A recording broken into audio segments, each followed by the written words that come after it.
Boa noite, queridos irmãos. Não há nada que vale mais do que gente. Gente é o que importa. E vocês estão aí, vocês são gente, estão aí. Então há uma preciosidade neste momento. Pessoas, imagem e semelhança do Criador. Vocês são maravilhosos. Obrigado por estarem aqui. E que o Senhor abençoe a nossa reunião. Continue abençoando, né? Já está abençoando a nossa reunião.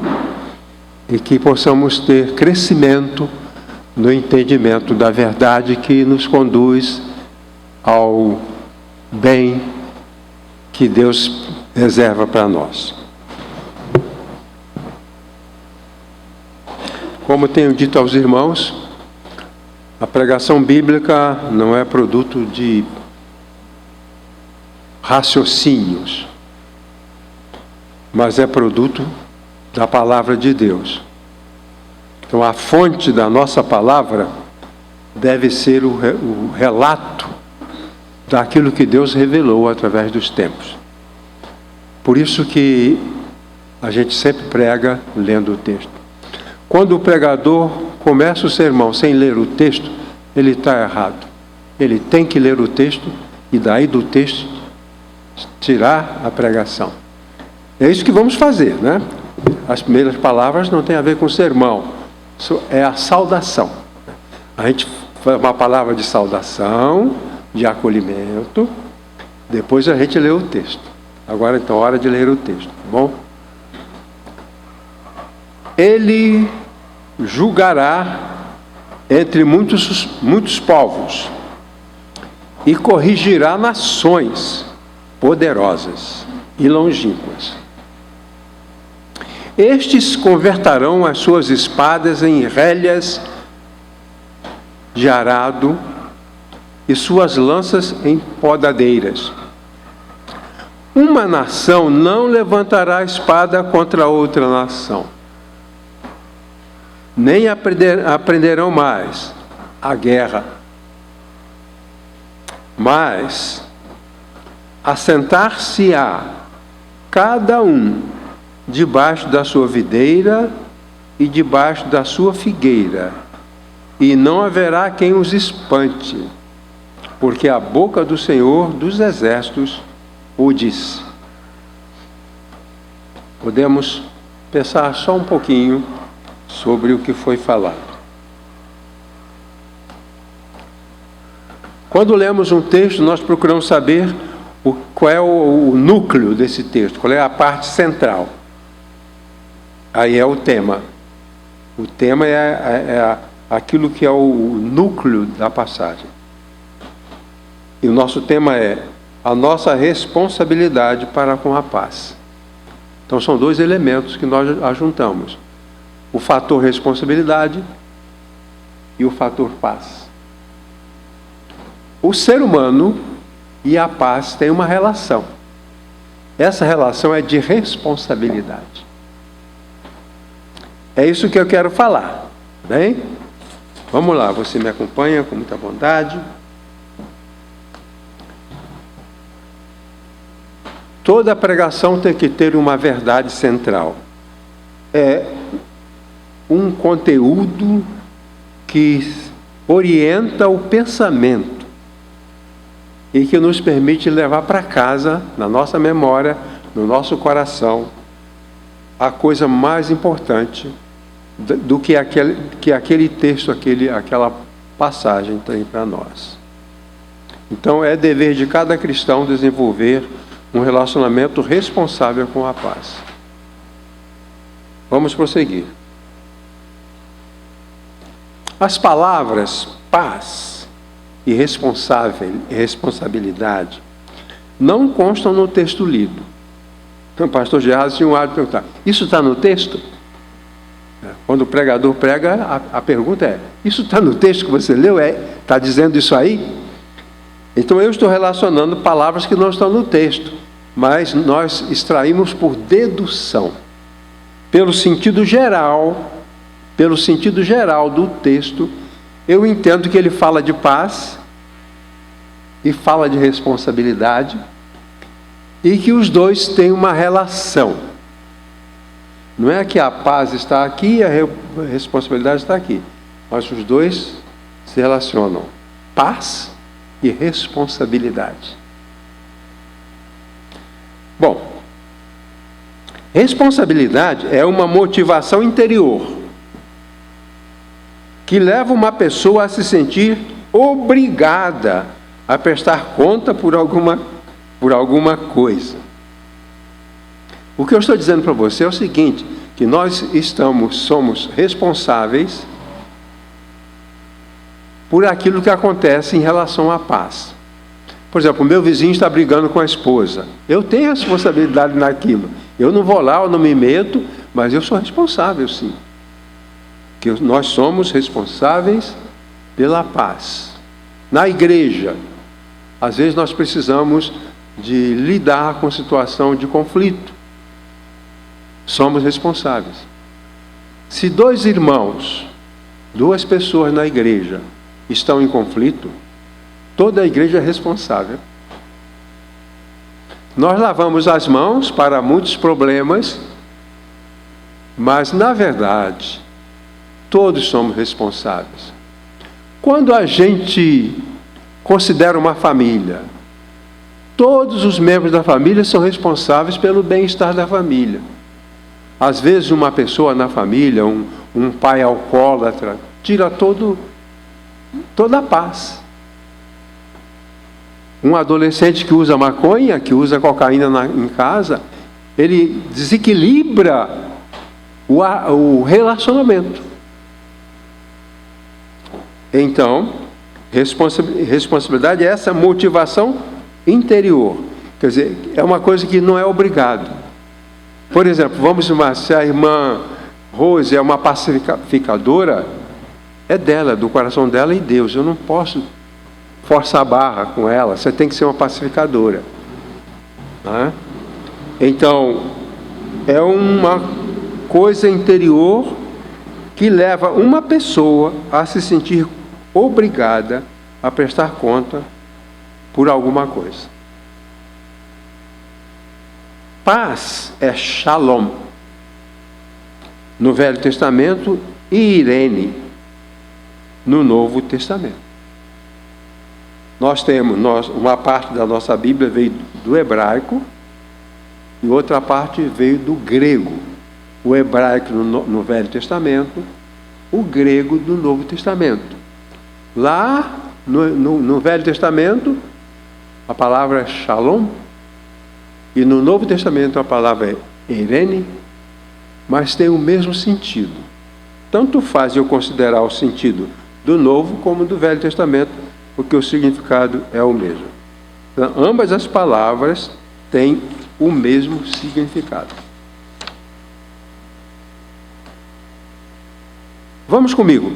Shalom vem de uma raiz que significa bem-estar, prosperidade, crescimento, saúde, segurança, harmonia. Essa palavra tem um conjunto de significados. Quando falamos paz, nós estamos pensando em bem-estar, prosperidade, crescimento, saúde, segurança, harmonia. Estamos falando de tudo isso.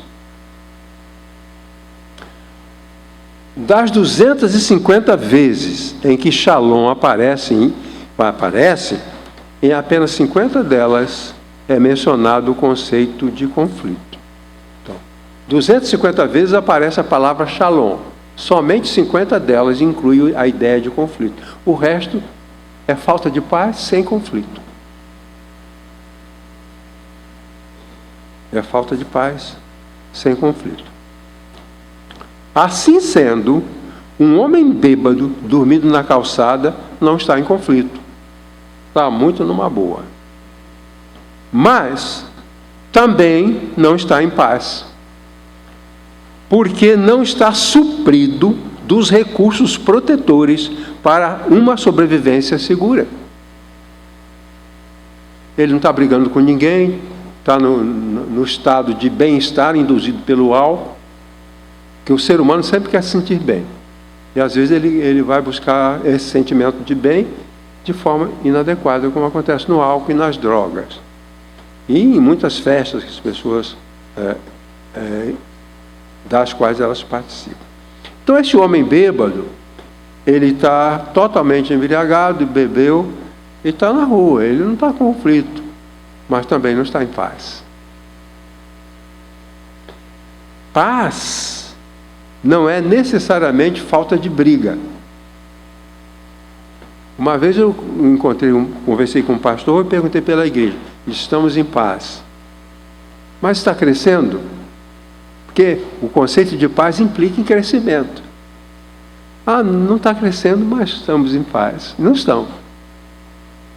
Porque o conceito de paz implica em progresso, crescimento, segurança, amor, bondade. É um conceito muito, muito amplo. Pois bem, vamos considerar a paz como a totalidade dos bens necessários à sobrevivência e bem-estar pleno, disponibilizados por Deus. Então, a paz é um conjunto de coisas boas que Deus disponibiliza para nós. Nesse sentido, toda a paz, todo o bem vem de Deus. Então eu tenho 3 argumentos, como eu gosto de fazer. O assento que mais estável era aquele tamborete de 3 pernas. Não tem como você cair dele, ele não vira.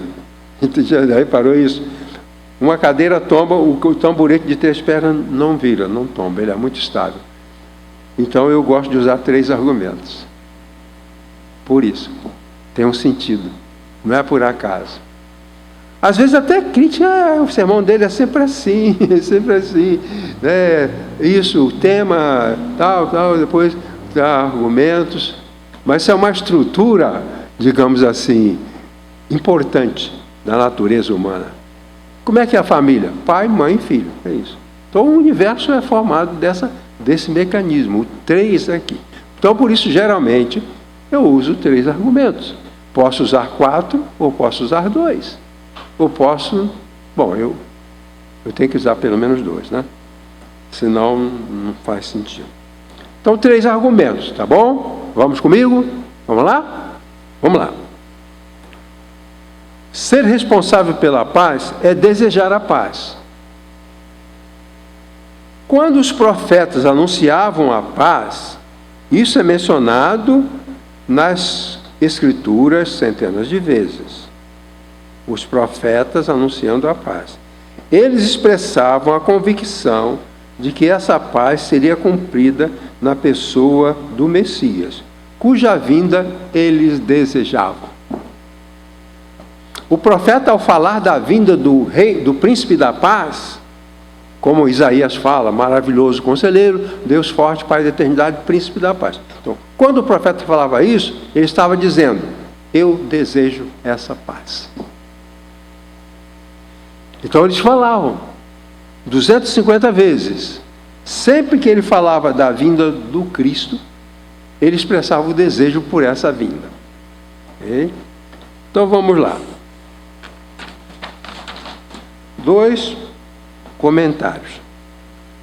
Primeiro, desejamos a paz quando desejamos Cristo. Para o profeta, nós não podíamos separar Jesus e a paz. Jesus está conosco, mas nós estamos brigando. Tá? Não é contraditório. Porque o profeta não imaginava Cristo aqui separado e a paz. O apóstolo Paulo diz, aqueles que têm Jesus devem andar em paz, devem promover a paz. Então, nós desejamos a paz quando desejamos o Cristo. Visto que, como Paulo afirma, Cristo é a nossa paz. Se nós quisermos paz, temos que começar perguntando a Jesus como nos comportar. Porque se nós perguntamos a Jesus qual deve ser o nosso comportamento, com certeza Ele vai nos conduzir no caminho da paz. Na canção de Zacarias, capítulo 1 de Lucas, o Cristo Zacarias escreve, olha bem, o sol nascente das alturas para iluminar os que jazem nas trevas e na sombra da morte e para dirigir nossos pés no caminho da paz. Vou repetir, isso é muito bonito. Cristo é o sol nascente das alturas para iluminar os que jazem nas trevas e na sombra da morte e para dirigir nossos pés no caminho da paz. Então, o desejar a paz é alguma coisa muito importante. Um pastor chamado Apolinário Lucas, era um negro. Como é que a gente fala, Irene? É negro ou preto agora? Qual?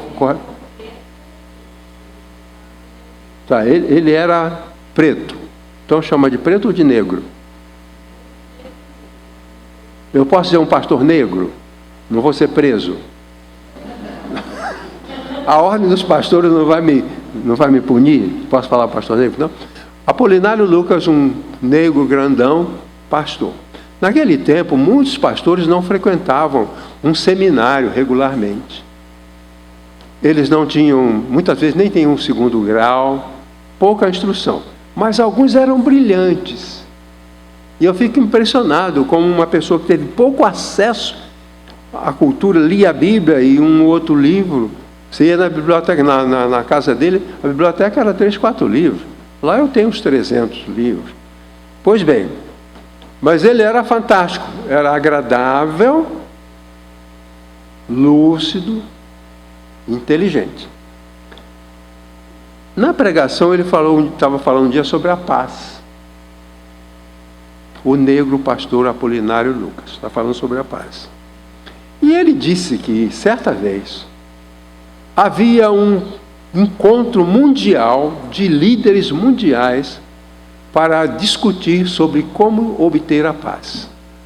Porque muitas guerras, igual hoje em dia, né? Muitas guerras, as pessoas não conseguem a paz, não tem jeito. Então havia esse conclave, o conclave era de igreja. Havia esse congresso para discutir a paz. Eles não chegavam em acordo nenhum. Como hoje em dia, não chegam em acordo. Igreja não chegam em acordo. Chega ao ponto de um processar outro no tribunal, botar advogado, essa coisa toda, porque não chegam a um acordo. E ele então falou que essas pessoas estavam lá reunidas. Em dado momento, aparece no meio da sala uma moça, branquinha, toda de branco. Eles pararam a discussão. Ficaram olhando para ela. E ela disse: vocês não encontraram a paz.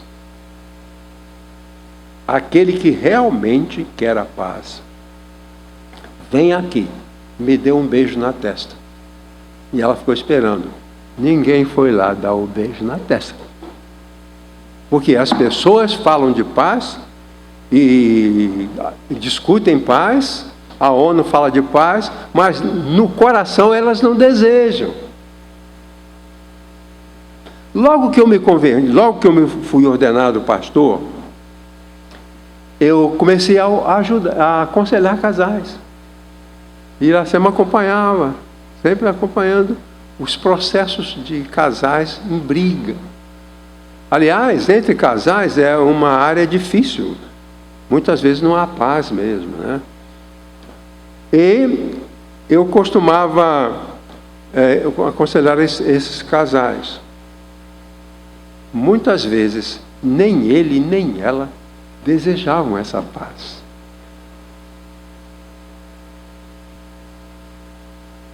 Às vezes um quer, mas o outro não quer. Atendi um senhor, algumas pessoas vinham de longe. Eu atendia pessoas que vinham lá do Mato Grosso para conversar comigo. E esse homem veio de longe. Ele estava muito abatido, porque a mulher chegou para ele de surpresa e disse que não gostava mais dele, que não amava mais dele e que ela ia se divorciar. E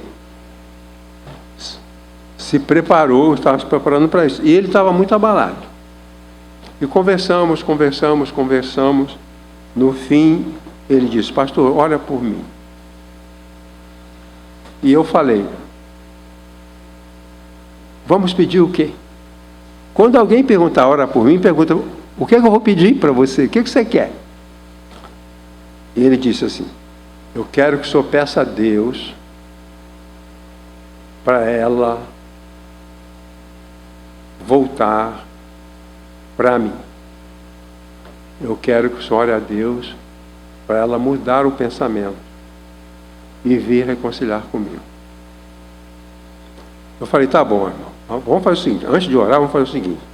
Se ela estivesse aqui no seu lugar, fosse ela que estivesse aqui, e pedisse oração, e eu perguntasse a ela sobre o que ia pedir, o que ela pediria? O que você acha que ela pediria? Você quer que eu ore para ela voltar? Se ela estivesse aqui, o que você acha que eu deveria pedir por ela? Ele falou: se fosse ela, eu ia pedir para o senhor orar para eu esquecer dela. Não quer. O problema da paz está intimamente ligado ao desejo da paz. Essa é a minha tese. E isso nos responsabiliza. O segundo argumento diz que, quando experimentamos nossa relação com Cristo, experimentamos também sua paz. Esta é a paz que desejamos. A nação de Judá, o povo de Israel, Jerusalém, o templo, foram destruídos cabalmente no ano 70.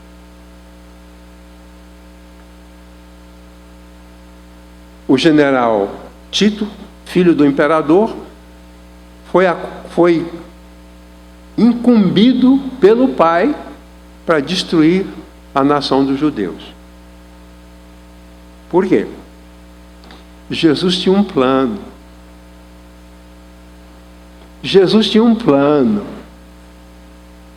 E propôs esse plano, mas eles não quiseram. Jesus tinha um plano de paz. Ele disse: dai a César o que é de César. Paga os impostos, tudo bem, não vai haver nada. É só paga os impostos. O Jesus aconselhou isso. Uma das razões por que Jesus foi perseguido é porque ele dizia que os impostos deviam ser pagos.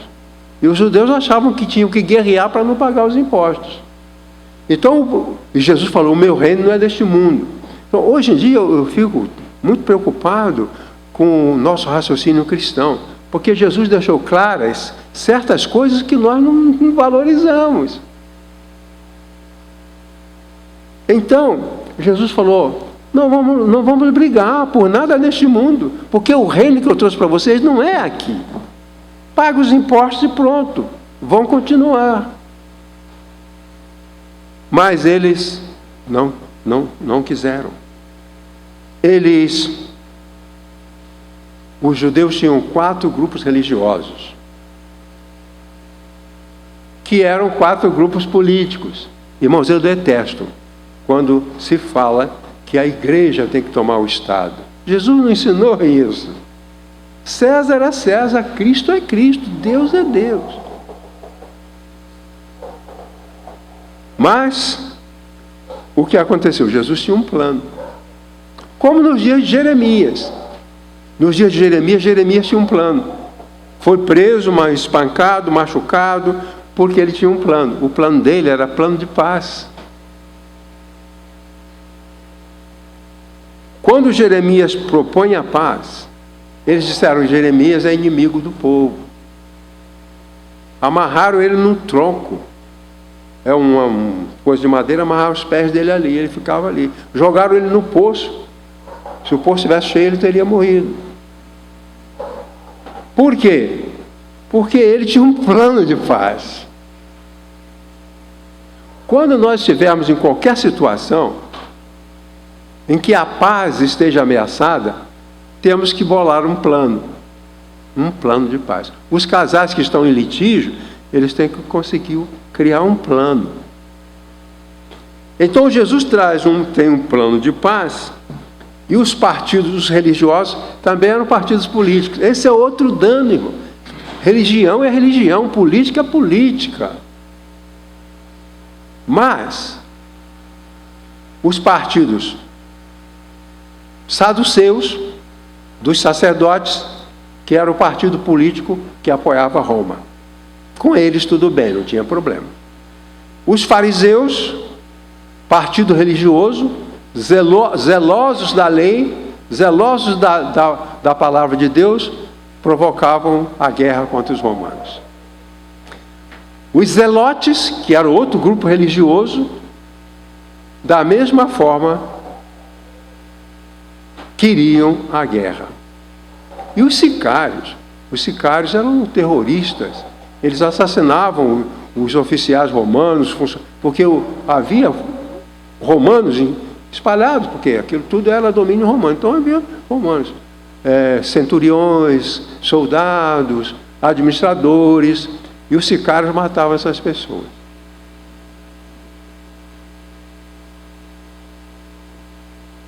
Então, todos religiosos. Não acredite nem valorize alguma coisa que se diz só porque é religioso. Não vá na conversa de alguém que diz que é só porque ele é cristão, só porque ele é de uma igreja evangélica ou não. Não vão nessa. Os sicários eram assassinos, religiosos assassinos. Flávio Joséfo fez uma revolução contra Roma. Foram presas muitas pessoas. Mas Flávio Joséfo foi conversar com o imperador e se rendeu e pediu ao imperador para soltar todo mundo. O imperador soltou todo mundo. Mas outros continuaram revoltados. E Jesus chorou. Ele olhou a cidade, subiu bem alto, olhou a cidade. Ele chorou. Várias vezes, pelo menos, Jesus chorou na morte de Lázaro e chorou quando ele viu Jerusalém, talvez pela última vez. E o texto grego é interessante, porque quando Jesus chorou por Lázaro, é um choro brando, um choro, como diz aquela canção, uma furtiva lágrima. Não é? Mas quando ele chorou por Jerusalém, ele chorou convulsivamente, com grande dor no coração. É aquele choro que você escuta de longe. Muitas vezes Jesus estava afastado dos discípulos, eles ouvindo Jesus chorando. Porque Jesus tinha um plano de sobrevivência que eles não quiseram. Por isso que desejar a paz é fundamental. O profeta fala: virá o Cristo, o príncipe da paz. Eu desejo e desejo seus ensinos.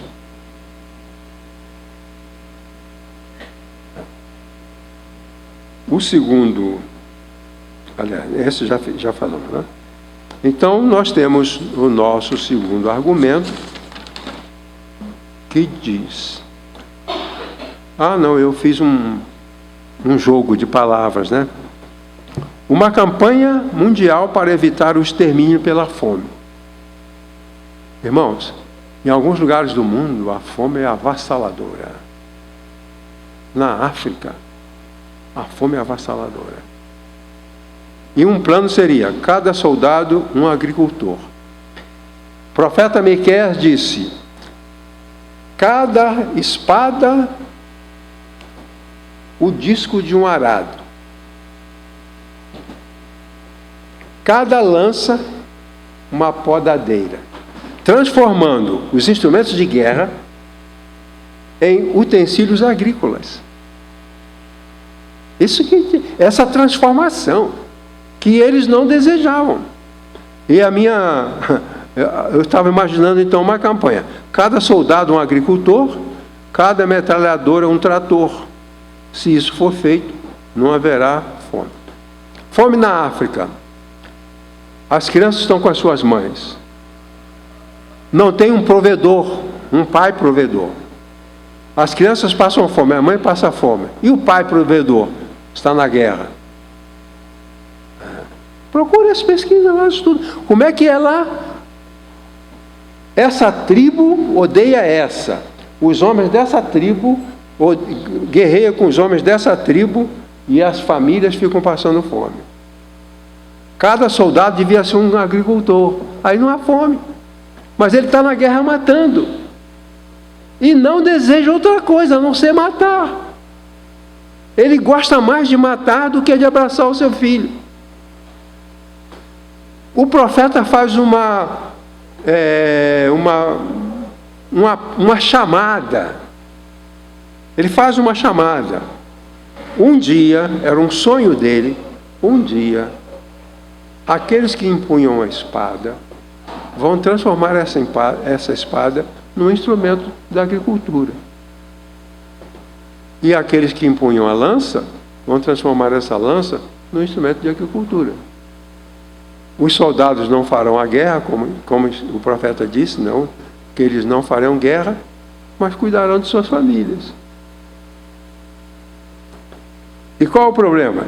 Eles não querem. Irmãos, nós somos muito ingênuos, mas muito ingênuos. Eu fico impressionado com a nossa ingenuidade. Um presidente diz, quero todo mundo armado. E você acredita nesse sujeito? Ele é totalmente contrário. Ele é totalmente contrário à proposta de Deus. A presença das armas simboliza a presença da morte.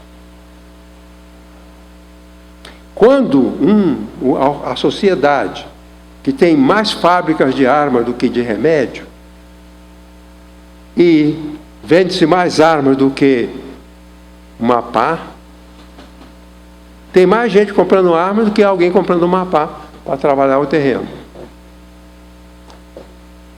E qual é a explicação? Não desejam. Não desejam a paz. Então, nós estamos indo na contramão. Um homem é caçador. Tem direito de comprar armas. Compra várias armas. 5, 6, 8 armas. Vende essas armas para os traficantes. Registra o roubo das armas. E está livre para comprar tudo de novo. Como é que vai ser? Como é que vai ser? Antigamente, as pessoas, quando viam uma situação dessa, falavam, vamos orar para Jesus voltar logo, que ninguém aguenta. Depois eu acabei entendendo que Jesus volta quando Ele quiser. Ele não vai atender minha oração para Ele voltar, porque está programado.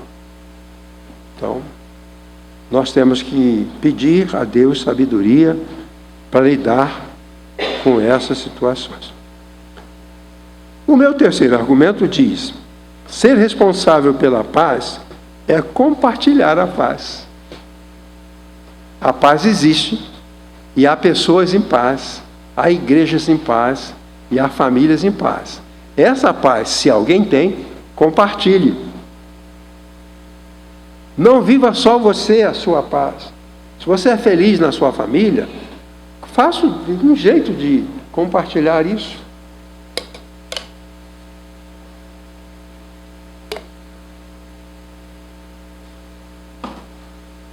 O que diz o nosso texto? Naquele dia, diz o Senhor dos Exércitos, cada um de vocês convidará o seu próximo para sentar-se debaixo da videira e debaixo da figueira. Cada um vai convidar o seu próximo para se sentar com ele debaixo da videira e debaixo da figueira. A figueira é símbolo de paz, de segurança, de acolhimento. Quando chegar a paz do Cristo, os crentes precisarão contribuir para que o seu semelhante tenha acesso a essa paz. Este é o significado do sentar-se debaixo da figueira. Então, Estar debaixo da figueira, por exemplo, se a sua família é uma família de harmonia, se a sua igreja é uma igreja de harmonia, você está debaixo da figueira. Chame alguém para ficar com você debaixo da figueira. Cada um chamará o seu próximo para ficar debaixo da figueira. Primeiro nós plantamos a figueira, ou seja, criamos uma igreja de pleno amor, entendimento, paz e harmonia. Estamos debaixo da figueira. Vamos convidar quem não está para ficar. E o profeta diz, naquele dia, quando a Páscoa for implantada pelo Cristo, cada um convidará o seu próximo para debaixo da videira e debaixo da figueira. A figueira é símbolo de paz, segurança, acolhimento. Quando chegar a paz do Cristo, os crentes precisarão contribuir para que o seu semelhante tenha acesso a essa paz. Se não há paz na família, ninguém pode ser convidado para ficar ali. Se não há paz na igreja, se não há paz na empresa, outro dia uma senhora falou, eu estou com burnout. Bobagem. Bobagem. Qualquer nervosismo chama de burnout. Burnout quer dizer apagão. E uma das causas desse apagão emocional é convivência difícil. O estudo mostra que aqueles trabalhadores que têm um chefe opressor têm mais burnout do que aquele que tem um chefe amigo colaborador. Eu tratei de uns funcionários de um banco lá na Zona Norte, vários do mesmo banco. E aí eu fui saber o que acontecia com eles. O chefe, figura opressora e má, assédio moral, o que leva a pessoa ao burnout é uma sobrecarga de responsabilidade, é uma sobrecarga de tarefas e opressão. Então a professora que é opressa, oprimida pela diretora, a professora que é oprimida pelos alunos, a professora que é oprimida pelos pais dos alunos. Eu atendi aqui uma senhora que era professora de inglês de grupos pequenos, ela ensinava inglês para criancinhas. Ela falou que um dia chegou na escola, na hora de dar aula, esqueceu o que ela ia ensinar, perdeu, não conseguia falar o inglês que ela falava há anos ensinando aquelas crianças. Apagão. Mas por quê? Por causa do ambiente opressor. Pois bem, se alguém tem paz, compartilhe. Se alguém tem paz, compartilhe. Vou mostrar duas figuras para você. Você vai gostar, vai gostar. Vamos lá. Isso. Sabe o que é isso aí? É o deserto. É o deserto da Judéia.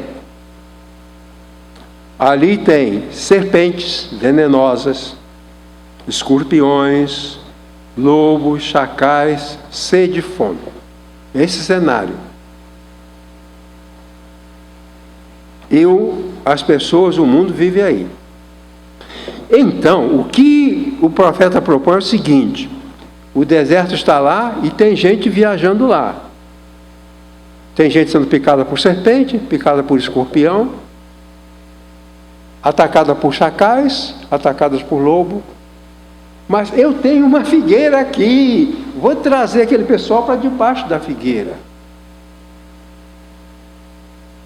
É isso que o profeta está dizendo.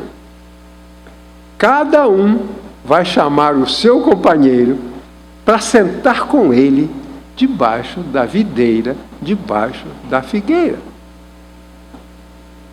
Pois bem, a figueira representa o acolhimento,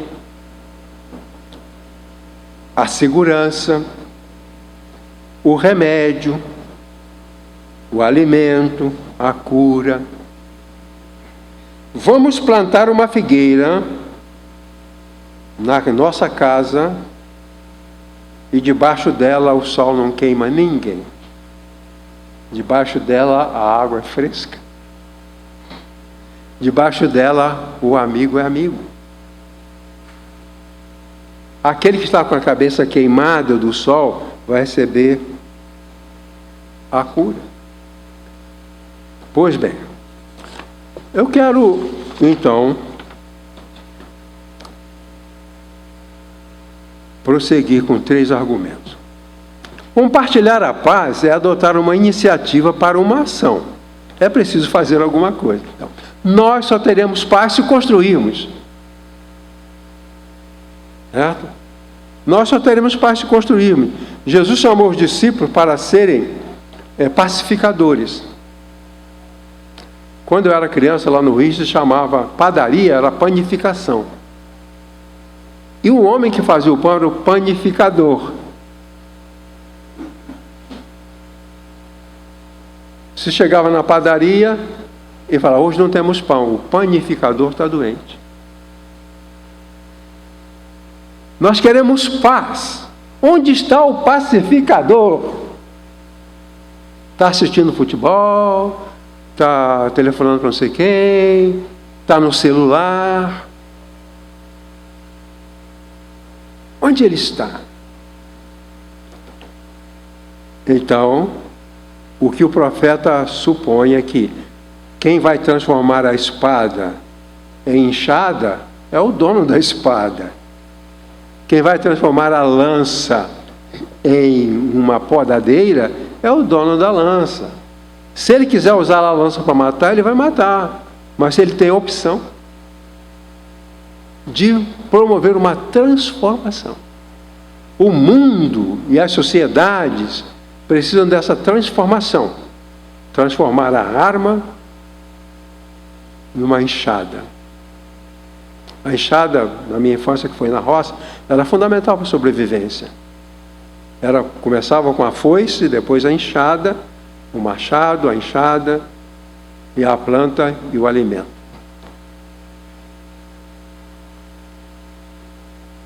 Os agricultores têm direito a ter um fuzil em casa. Aquele fuzil não vai diminuir a fome de ninguém. Aquelas armas não vão salvar ninguém. É necessário que as armas sejam transformadas. Agora, há armas que são camufladas. Por exemplo, uma pessoa que tem na sua casa bebida alcoólica guardada. A bebida alcoólica é uma arma mortífera, mortal. Quando eu estava em pronto-socorro, chegou uma criança em coma, porque pegou a garrafa de bebida do pai e bebeu uma grande quantidade. Aquilo é uma arma. Dívidas. É o inimigo da família. Não haverá paz entre marido e mulher quando as finanças estão de pernas para o ar. Tem que haver equilíbrio, tem que haver paz. A espada da desorganização econômica tem que ser transformada num equilíbrio, de tal maneira que não haja brigas por causa disso. Um livro que foi bastante conhecido sobre família, tem um capítulo chamado assim, até que a dívida os separe. Porque o autor relacionava muitos casos de casamento que acabaram por causa das dívidas do marido, por causa das dívidas da mulher. Então são armas camufladas. Essas armas precisam ser transformadas. Uma única pessoa o segundo, compartilhar a paz é tarefa de todos. Ele diz, cada um de nós vai plantar uma figueira e cultivar essa figueira e pegar aquele que está no deserto e trazer para conviver com você debaixo da figueira. A palavra próximo significa alguém por quem você se preocupa. Esse é o próximo. Jesus falou, o próximo é aquele que ama e que socorre. Se você socorre uma pessoa, Jesus disse, se você cuida de alguém, ele é o seu próximo. Então qualquer um pode ser o meu próximo se é uma pessoa a quem eu quero ajudar. E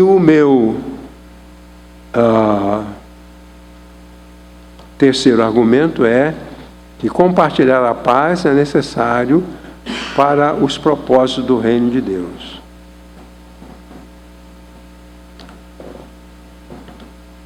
Eu queria fazer uma metáfora que nós pudéssemos plantar, construir no nosso ambiente uma figueira. Ali é paz, é harmonia, é conforto, é acolhimento. Todo mal que uma pessoa pode sofrer lá no deserto, quando criamos no nosso lar um sistema de paz, ali não há serpente. Uma vez um senhor disse: essa minha mulher é uma cobra. Não pode. Debaixo da figueira não tem cobra. Não tem escorpião. Não pode. Não tem chacal. Não tem aranha venenosa.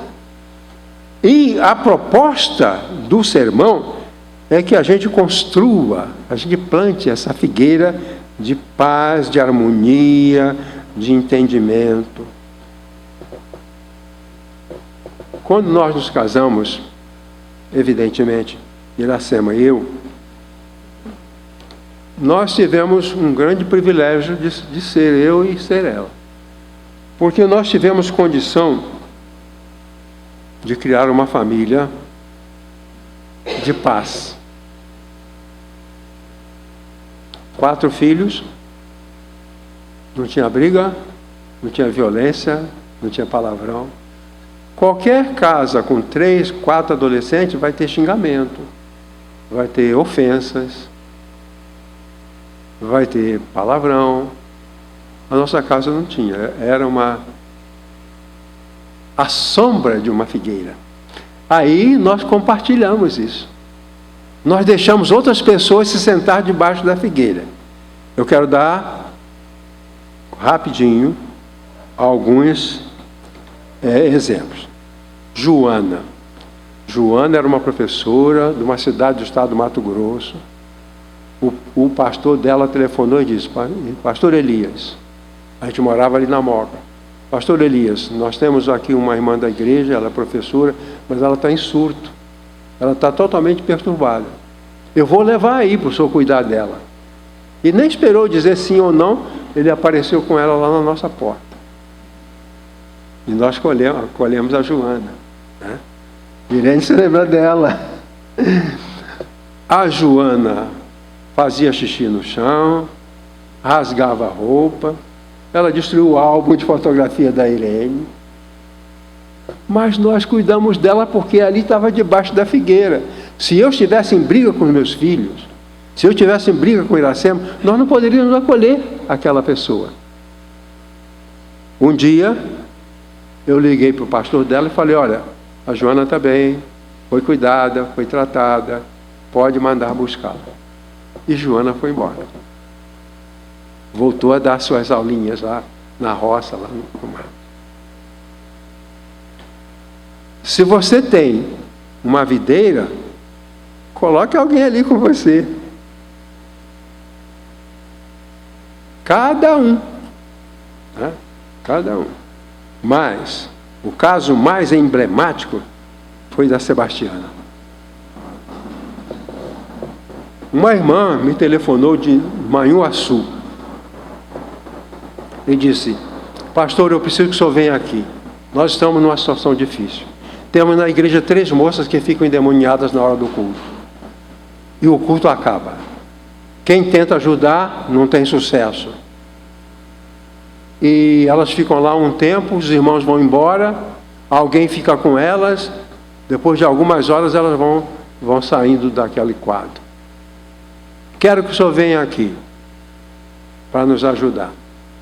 Porque nós já pedimos a ajuda dos pastores de todas as religiões da cidade. Aqueles que se dizem saber lidar com demônios, todos eram desmoralizados. O pastor pentecostal, ou anglicano, ou mesmo pai de santo, que iam lá tentar ajudar, elas se escarneciam deles. O demônio, entre aspas, escarnecia deles. Aí eu não tinha como ir lá, né? E um dia a irmã telefonou chorando. Pastor, pelo amor de Deus, vem nos ajudar. São 3 moças endemoniadas na igreja. O senhor precisa vir nos ajudar. Nós não temos saída. Até o pai de santo já veio aqui tentar ajudar e não conseguiu. É coisa séria, né? Aí o meu coração doeu. Eu peguei aquele monobloco da Itapemirim, que era um ônibus apertadinho. Viajei a noite inteira, cheguei em Manhuaçu. Cheguei lá de manhã, já tinha uma ideia do problema. Fui conversar com as moças. Conversei com elas 3 separadas, porque era assim. A mais nova era a primeira que ficava endemoniada.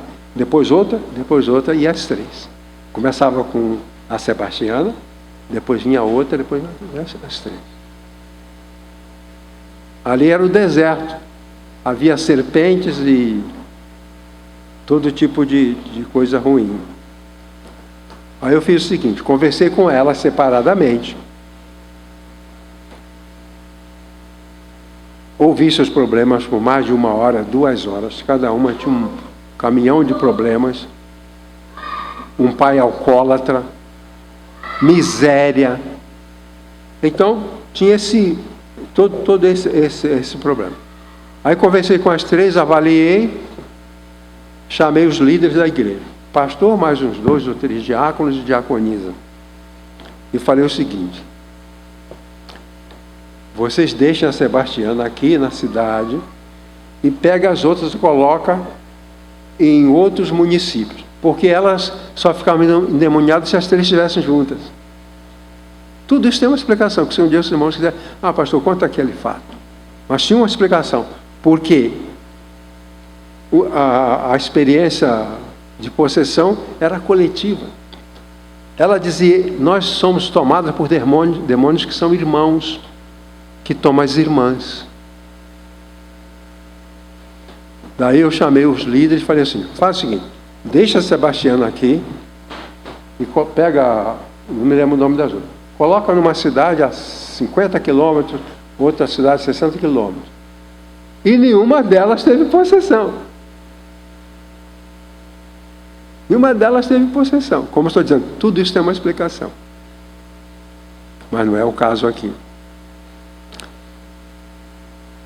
Aí a irmã me telefonou e falou, olha, está tudo bem. A Sebastiana vem ao culto, ela fica quietinha, canta os corinhos, tá? E vai embora. E as irmãs estão em outra cidade. E eu tinha dado algumas instruções. Eu falei assim, não permita que elas entrem em contato com pessoas da feitiçaria, da Umbanda, que elas entrem em contato, nem passar perto do centro. Senão ela não deve passar. Ela deve ficar totalmente isolada do ambiente do misticismo, desse misticismo maligno. Passado um tempo, a irmã falou, estava tudo bem, eles seguiram a minha orientação. As meninas voltaram e se ajuntaram novamente as 3. E ninguém ficou endemoniada. Continuaram indo à igreja, porque antes tinha uma proposta para que elas não fossem à igreja, fossem proibidas de ir à igreja. E outros disseram, se elas continuarem vindo, eu não venho. Então a igreja estava minguada, porque as pessoas não iam, porque era um inferno. Era um inferno. Aí elas agora estão, as 3 vão para o culto, as 3 vão para o culto, se comportam, cantam, normal, a igreja voltou todo mundo a frequentar. Aí, um dia, o pastor, que não me escutou, resolveu fazer um estudo sobre Satanás. Quando ele começou a falar de Satanás, a menina falou, eu voltei.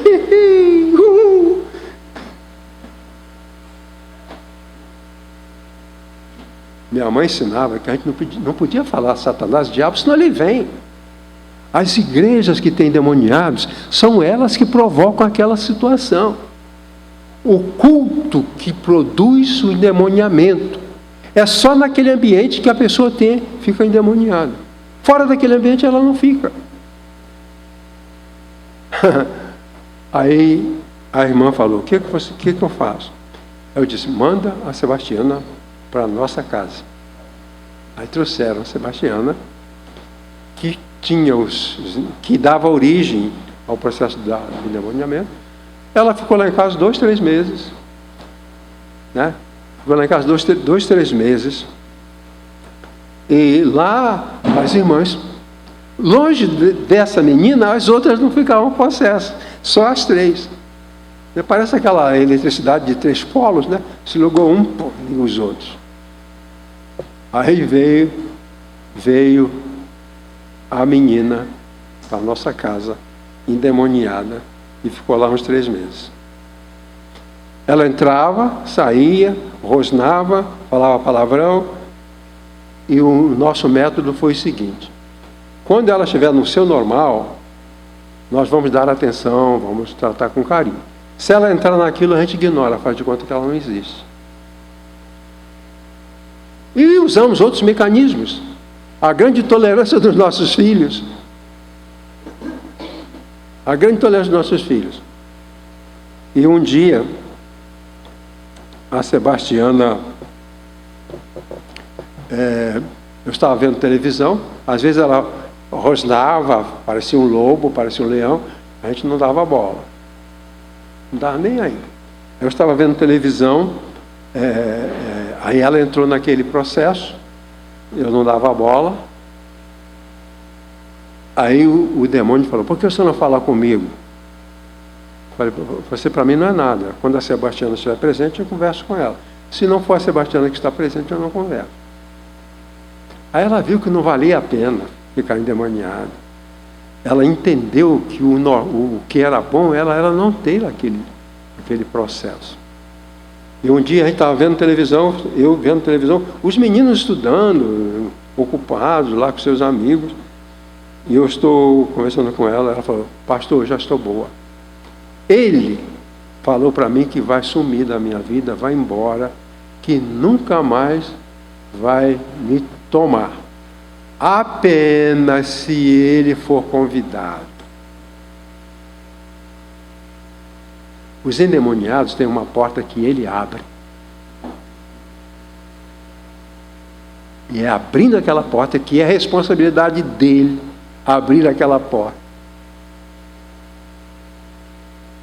E ela entendeu que ela podia fechar aquela porta. Avisei a família, vieram buscá-la e levaram. 3 meses depois, ela recebeu uma carta, a irmã telefonou que estava tudo bem, as 3 irmãs voltaram a ficar juntas, porque a Sebastiana não tinha mais o demônio, conversava com ela. As irmãs ficavam juntas, iam para a igreja continuava indo, ninguém mais teve demônio. Passado um tempo, aquela irmã me telefonou, falou que as 3 tinham arranjado emprego, trabalhavam numa fábrica de short, que havia lá, muito famosa naquela região. Mas eu estou dizendo isso, irmãos, porque chamar alguém para debaixo da figueira é ter ousadia, é ter coragem. E saber, se você tem um lar onde há uma figueira, convide o sofredor para debaixo da figueira.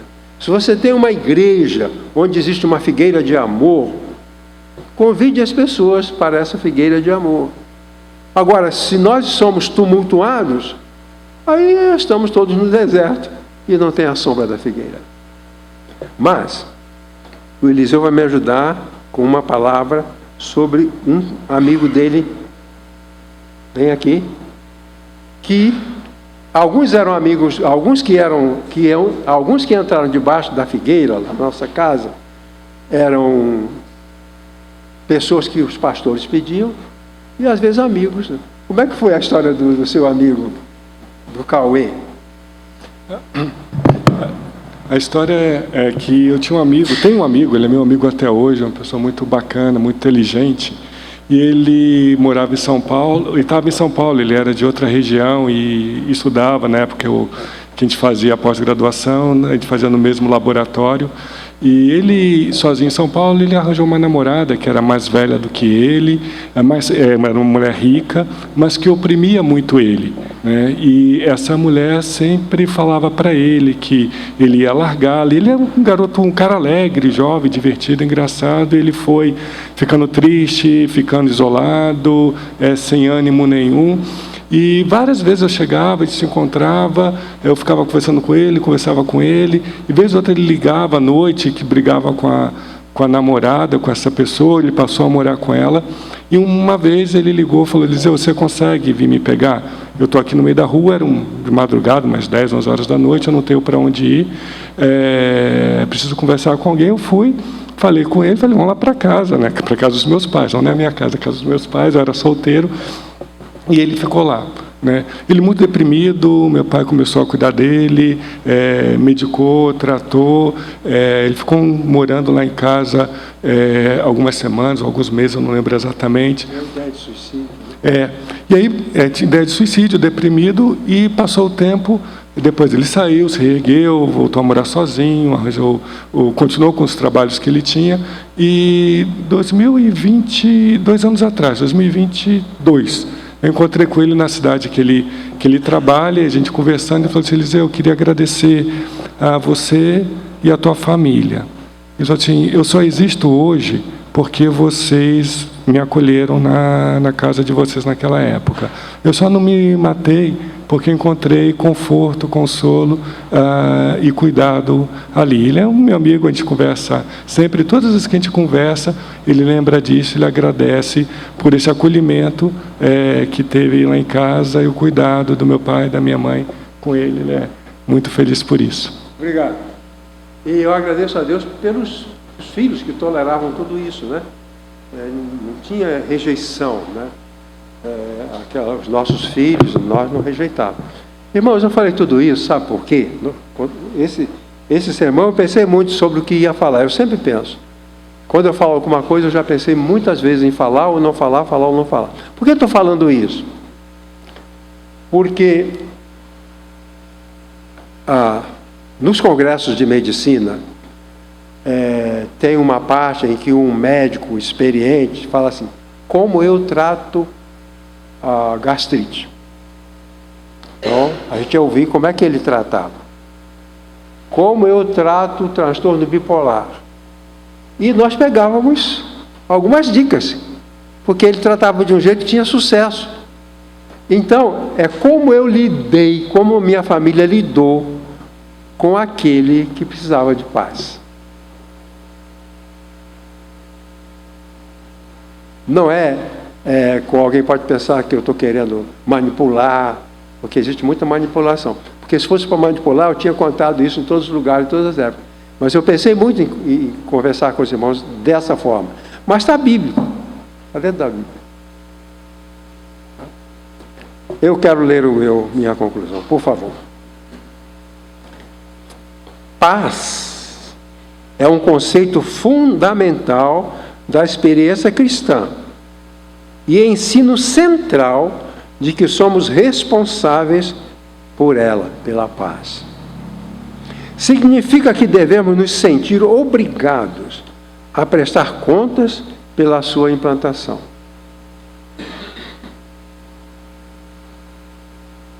Devemos cultivar uma figueira e convidar para a sua sombra nosso próximo, que caminha pelo deserto das carências, dos sofrimentos e da insegurança. Nossa oração deve ser a mesma do apóstolo Paulo. E a paz de Deus, que excede todo entendimento, guardará os vossos corações. O vosso coração, guardará o vosso coração e a vossa mente em Cristo Jesus. Pensa durante a semana, raciocina. Somos responsáveis pela paz. Você se sente assim? É porque é isso que o profeta diz. O poeta dizia: onde houver ódio, que haja amor. Faça de mim um instrumento da tua paz. E assim vai. Obrigado.